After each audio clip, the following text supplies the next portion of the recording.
uşaq gördüyü ilə tərbiyə olunur, nəinki eşitdiyi ilə. Uşaq qulaqla tərbiyə olunur, gözlə tərbiyə olunur. Lazım deyil ki, valideyn gəlib ona saatlarla danışsın. O onun başına girmir onsuz da. O bir dəqiqə valideyndə gördüyü onun bütün qəlbinə hopur. Bir saat sən 30 dur qabağında ona danış, o ona çatmır. Uşaq görsə ki, valideyn qəzəblənib, amma təbəssüm edir.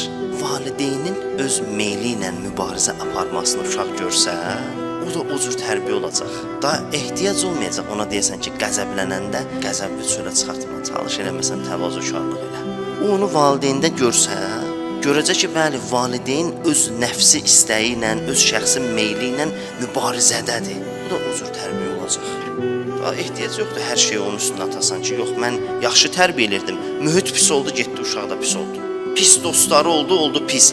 Əvvəldən ədəblə tərbiyə olsaydı, pis dostu özü tərk eləyəcəkdi.